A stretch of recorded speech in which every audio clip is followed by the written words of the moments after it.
الحمد لله نحمده ونستعينه ونستغفره ونؤمن به ونتوكل عليه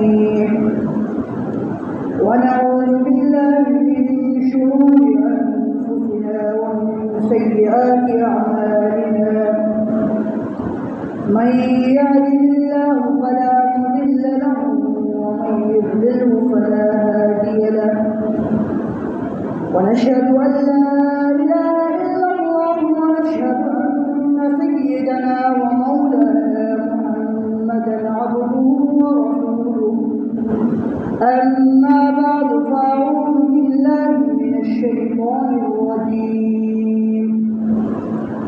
بسم الله الرحمن الرحيم يا أيها الناس كلوا مما في الأرض حلالا طيبا ولا تتبعوا خطوات الشيطان إنه لكم عدو مبين وقال في مقام آخر يا أيها الذين آمنوا لا تأكلوا أموالكم بينكم بالباطل إلا أن تكون تجارة عن تراض منكم وقال النبي صلى الله عليه وسلم ثلاثة لا يكلمهم الله يوم القيامة ولا ينظر إليهم ولا يزكيهم ولهم عذاب عليم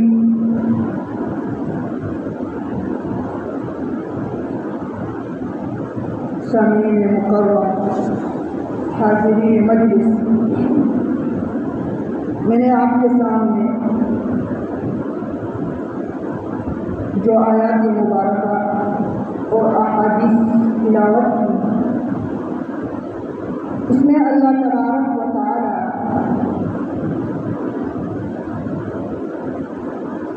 کی معاملات کی اہمیت اور تاکید کو بیان کر رہے ہیں۔ اللہ تبارک و تعالی آج جو موضوع ہے وہ ہے دین اسلام میں معاملات کی کیا اہمیت ہے۔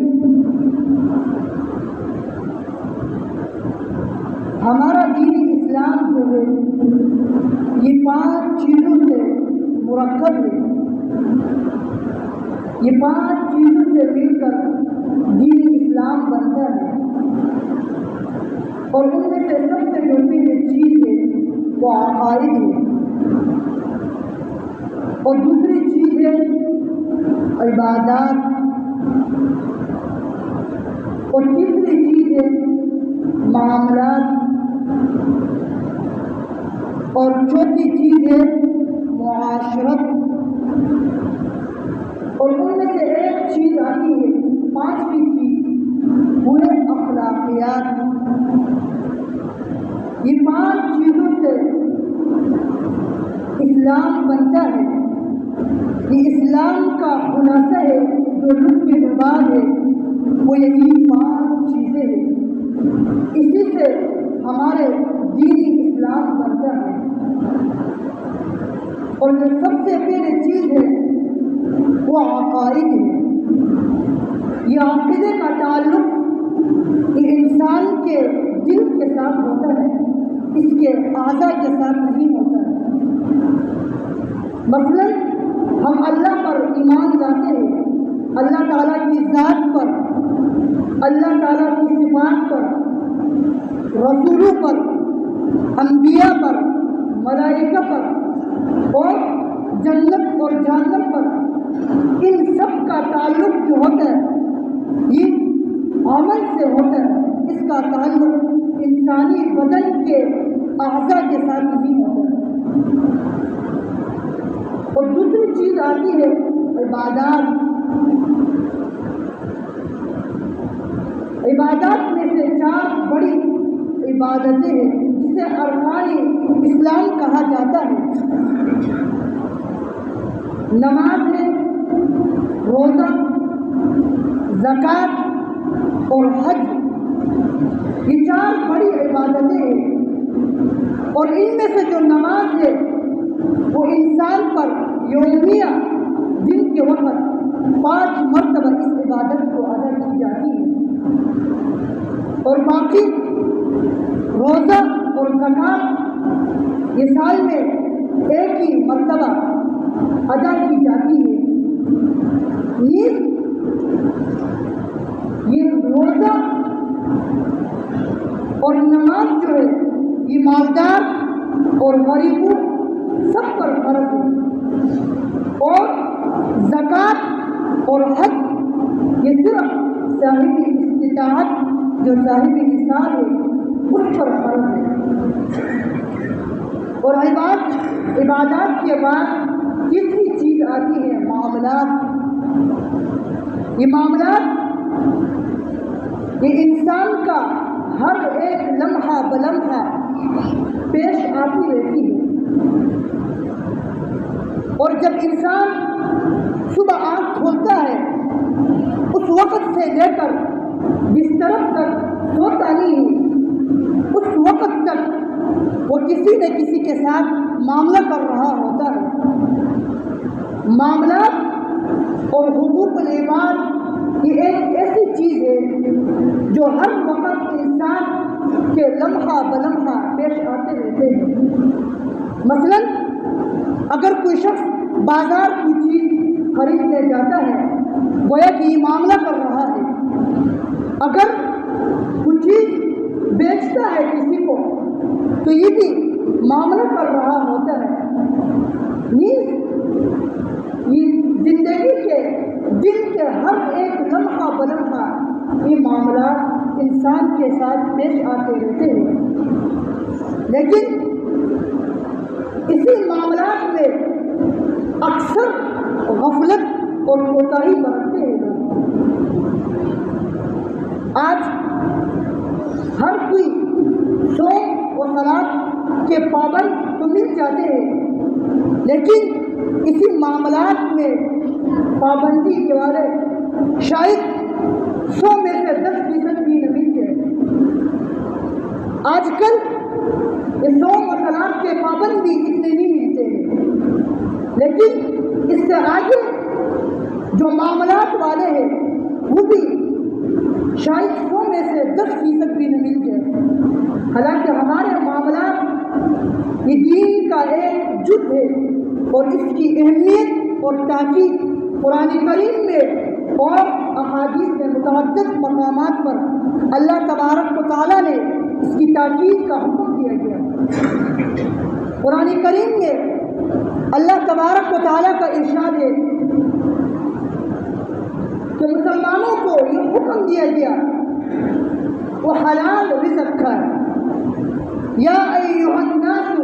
کلوا مما فی الارض حلالا طیبا ولا تتبعوا خطوات الشیطان۔ اے لوگوں، زمین میں سے جو حلال ہے اور پاکیزہ چیزیں کھاؤ، ولا تتبعوا خطوات الشیطان، اور شیطان کے نقش قدم پر مت چلو، انہ لکم عدو مبین، بے شک وہ تمہارا کھلا دشمن ہے۔ ایک اور مقام پر بھی اللہ تبارک و تعالیٰ نے اپنے ایمان والوں کو یہ حکم دیا گیا وہ کسی کا مال ناحق طریقے سے مت کھائے۔ یا ایھا الذین آمنوا لا تأکلوا اموالکم بینکم بالباطل الا ان تکون تجارۃ عن تراض منکم۔ اے ایمان والو، اپنے مال کو ناحق طریقے سے مت کھاؤ، الا ان تکون تجارۃ عن تراض منکم، مگر آپس میں سے بہامندی اور رضامندی سے کوئی تجارت ہے تو وہ جائز ہے۔ ایسے متعدد مقامات پر اللہ تبارک و تعالیٰ نے اسی معاملات کے بارے میں اہمیت اور تاکید کی، اور اس کی وجہ یہ ہے کہ اکثر لوگ اسی معاملات میں کوتاہی اور غفلت برتتے ہیں۔ تیسرے بارے میں اللہ تبارک و تعالیٰ کا ارشاد المطففین میں کہ ویل للمطففین، ہلاکت ہے، بڑی خرابی ہے للمطففین، ناپ تول میں کمی کرنے والوں کے لیے۔ آگے ان کو بیان کر رہے ہیں کہ ناپ تول میں کمی کون کرتے ہیں، کہ الذین اذا اکتالوا علی الناس یستوفون، وہ لوگ جب کسی سے کوئی چیز لیتے ہیں تو پورا پورا لیتے ہیں، وَإِذَا كَالُوهُمْ أَوْ وَزَنُوهُمْ يُخْسِرُونَ، اور جب کسی اور کو کوئی چیز دیتے ہیں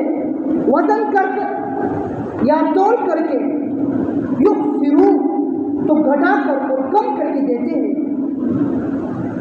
الا یظن اولئک انہم مبعوثون، کیا یہ لوگ گمان نہیں کرتے، کیا یہ لوگ اس بارے میں سوچتے نہیں ہیں کہ انہیں ایک دن اللہ تبارک و تعالیٰ انہیں زندہ اٹھایا جائے گا؟ کب اٹھایا جائے گا؟ یوم عظیم، ایک بڑے زبردست دن سے، یوم یقوم الناس لرب العالمین، جس دن تمام لوگ رب العالمین کے سامنے کھڑے ہوں گے۔ قرآن میں اور احادیث میں اسی تجفیف یعنی ناپ تول کے میں کمی کو حرام قرار دیا گیا۔ یہاں پر صرف ناپ اور تول کے ساتھ خاص کیا اللہ تبارک و تعالیٰ نے، یہ اس لیے کیا کہ اکثر معاملات انہی دو طریقوں سے کیا جاتا ہے، کبھی ناپ کر یا تول کر دیا جاتا ہے، لیکن مفسرین نے کہا اس میں سے ہر وہ شخص داخل ہے جس کو اس کا حق پورا نہ مل جائے، چاہے وہ اعداد شمار کے مطابق ہو یا کسی اور کے مطابق ہو، اس کو پورا حق نہ مل جائے، وہ تجفیف یعنی ناپ تول کے حکم میں آتا ہے۔ موٹا امام مالک میں حضرت عمر فاروق بن خطاب رضی اللہ تعالی عنہ نے جب ایک مرتبہ کوئی شخص آ کر نماز پڑھ رہا تھا اور انہوں نے نماز میں رکوع سجدے وغیرہ کو پورے طرح سے ادا نہیں کیا، حضرت عمر فاروق رضی اللہ تعالی عنہ نے ارشاد فرمایا کہ آپ نے اللہ کے حق میں تقسیم کر دیا، یعنی اللہ کا جو حق تھا وہ آپ نے پورا ادا نہیں کیا۔ اسی سے موٹا امام مالک نے یہ مسئلہ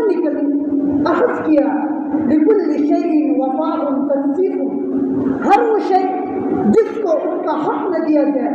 پورا کا پورا حق نہ دیا جائے، وہ تجزیہ کے حکم میں داخل ہے، چاہے اس کا حکم مزدوری کے ساتھ ہو، چاہے اس کا حکم ڈیوٹی کے ساتھ ہو، اگر وہ پورے اپنا ٹائم نہیں دیتا ہے تو مفسرین نے کہا اسی تجزیہ کے حکم میں داخل ہوئی۔ اسی لیے قرآن کریم میں متعدد مقامات پر اللہ تبارک و تعالیٰ نے اسی تجزیہ، ناپ تول میں اور معاملات کی اہمیت اور تاکید کو بیان کیا، اور احادیث میں بھی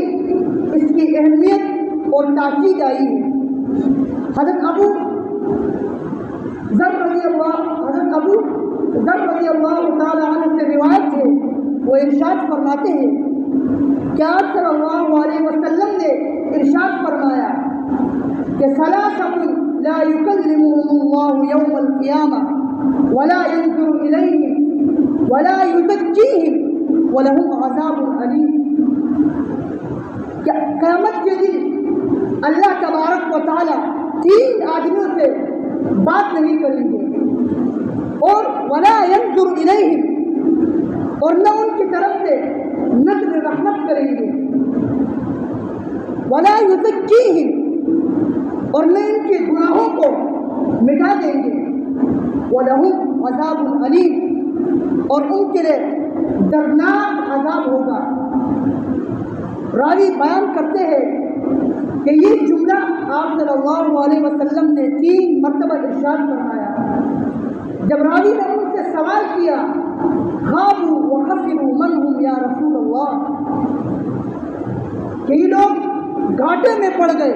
اور خسارے میں پڑ گئے. من ہم یا رسول اللہ، یہ کون لوگ ہیں اے اللہ کے رسول؟ آپ صلی اللہ علیہ وسلم نے ارشاد فرمایا المسبل، پہلا شخص وہ ہے جو اپنے پانچوں کو ٹخنوں سے نیچے لٹکانے والا، قیامت کے دن اللہ تبارک و تعالیٰ ان سے بات نہیں کریں گے. اور دوسرا شخص المنان، جو کسی پر احسان کر کے جدلاتا ہے، ان سے بھی اللہ تبارک و تعالیٰ قیامت کے دن بات نہیں کریں گے. اور تیسرا شخص سلعتہ المنفق بالحلف الکاذب، وہ اپنے سامان کو یا اپنے تجارت کو یا اپنے دکانداری کو فروغ دینے کے لیے، اپنے سامان کو بیچنے کے لیے جھوٹے قسمیں کھاتا ہے. فرمایا یہ تین شخص ایسے ہیں کہ قیامت کے دن اللہ تبارک و تعالیٰ ان سے بات نہیں کریں گے. اتنی احادیث میں معاملات کے بارے میں اتنی اہمیت اور تاکید آئی ہے. اور ایک اور احادیث میں حضرت ابو برزہ اسلمی رضی اللہ تعالی عنہ سے روایت ہے کہ آپ صلی اللہ علیہ وسلم نے ارشاد فرمایا کہ ابن آدم قیامت کے دن اپنی جگہ سے اس وقت تک ہل نہیں سکے گا جب تک اللہ تبارک و تعالیٰ ان سے 5 چیزوں کے متعلق پوچھ گچھ نہ کر لی جائے. اور ان میں سے جو پہلا سوال اللہ تبارک و تعالیٰ ان سے پوچھیں گے وَعَنْ عُمْرِهِ فِيمَا أَفْنَاهُ، کہ آپ نے عمر کدھر گزاری، کن کاموں میں گزاری، اپنی عمر کو آپ نے برے کاموں میں گزاری یا اچھے کاموں میں گزاری. یہ پہلا سوال اللہ تبارک و تعالیٰ ابن آدم سے کریں گے. اور دوسرا سوال ہوگا وَعَنْ عِلْمِهِ فِيمَا فَعَلَ، اللہ تبارک و تعالیٰ نے تجھے جو علم دیا تھا، وہ جتنا بھی علم دیا تھا تو نے اس کے مطابق کتنا عمل کیا. اور تیسرا اور جو چوتھا سوال اللہ تبارک و تعالیٰ اس سے پوچھیں گے وَعَنْ مَالِهِ فِيمَا اكْتَسَبَ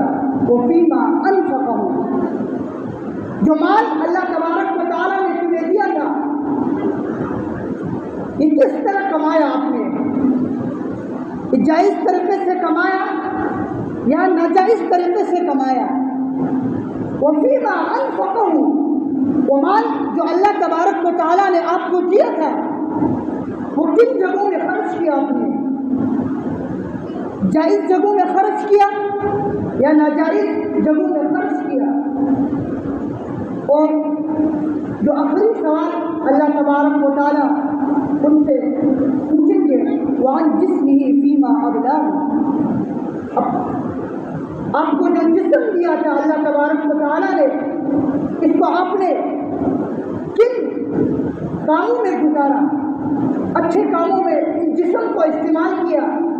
یا برے کاموں میں استعمال کیا. اس احادیث سے بھی ہمیں یہ معلوم ہوا کہ معاملات میں کس قدر اہمیت اور تاکید آئی ہے. معاملات کے بارے میں ہمارے اکابرین اور سلف صالحین ہمیشہ محتاط رہتے تھے کہ کہیں ایسا نہ ہو کہ معاملے میں درگزر ہو جائے. یہ معاملات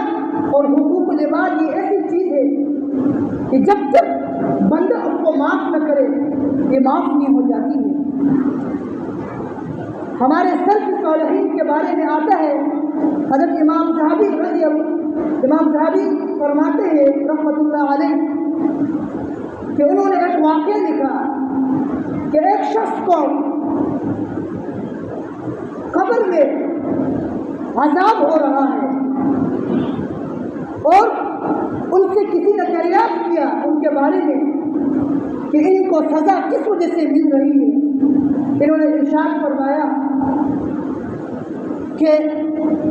انہوں نے ایک سوئی لی تھی کسی سے وہ سوئی واپس نہیں کی تھی، اس وجہ سے ان کو قبر میں عذاب ہو رہا ہے۔ ہمارے سلف اور صالحین ایسے تھے کہ معاملات کے بارے میں اس قدر اہمیت اور تاکید کرتے تھے۔ حضرت عبداللہ بن مبارک کے بارے میں آتا ہے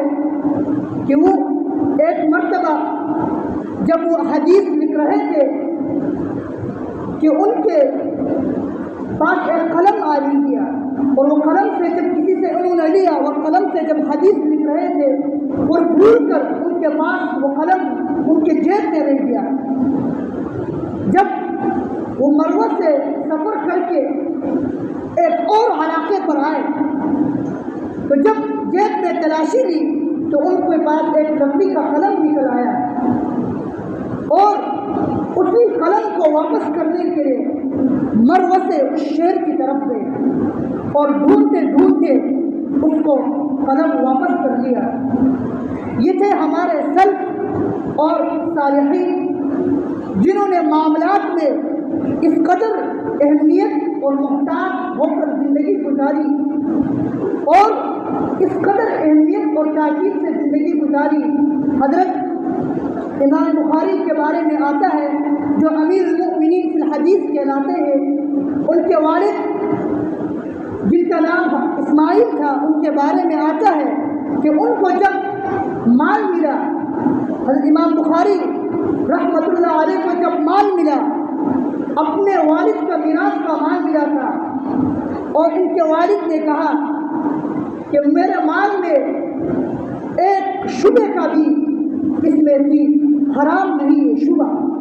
یعنی دینار اور درہم دور کی بات ہے، ایک شبہ کا بھی اس میں میرے مال میں بھی ہونی ہے۔ اسی وجہ سے ان کے بیٹے کو آج امیر المؤمنین فی الحدیث کہلاتا ہے۔ ان کو اللہ تبارک و تعالیٰ نے ایسے مقام دیا کہ دنیا میں بھی وہ کامیاب اور آخرت میں بھی کامیاب۔ اور انہوں نے ان کے بارے میں آتا ہے جب وہ اپنے مال جو ان کے والد کے میراث میں ملے تھے ان کو جب بیچنے کے لیے گئے اور جب فروخت کرنے کے لیے گئے تو ان کے بعد جب گاہک آئے اور مشتری آئے لینے تو ان کے ساتھ سودا ہوا۔ جب سودا ہو گیا تو انہوں نے کہا تھا، امام بخاری رحمۃ اللہ علیہ نے کہا کہ 3 دن تک آپ بھی سوچے اور 3 دن تک میں بھی سوچتا ہوں۔ وہ واپس چلے گئے اور دوسرے گراہک آئے اور انہوں نے ان سے کہا، حالانکہ منافع میں ان سے زیادہ منافع دے رہے تھے۔ حضرت امام بخاری رحمۃ اللہ علیہ نے فرمایا، جب میں رات کو سو رہا تھا، میں یہ نیت کر کے سویا تھا، میں یہ مال ان لوگوں کو دوں گا جو میرے ساتھ پہلے دن آ کے معاملہ کر رہے تھے۔ یہ تھے ہمارے سلف صالحین جنہوں نے اپنے زندگی اس قدر معاملات اور ساتھ میں گزاری۔ آج معاشرے میں معاملات میں ایسے غفلت اور کوتاہی ہوتی ہے، حالانکہ ہمارا معاملہ ہے، یہ دین کا ایک حصہ ہے۔ یہ دین 5 چیزوں کا نام ہے: عقائد، عبادات، معاملات، معاشرت، اخلاقیات۔ ان 5 چیزوں سے مل کر ہمارا دین اسلام بنتا ہے۔ اس وجہ سے ہم بھی اپنے معاملات کو صحیح طور پر ادا کریں اور اپنے شرع کے مطابق ادا کریں۔ اللہ تبارک و تعالیٰ مجھے بلکہ سارے عالم کو اس پر عمل کرنے کی توفیق دے۔ وآخر دعوانا الحمدللہ۔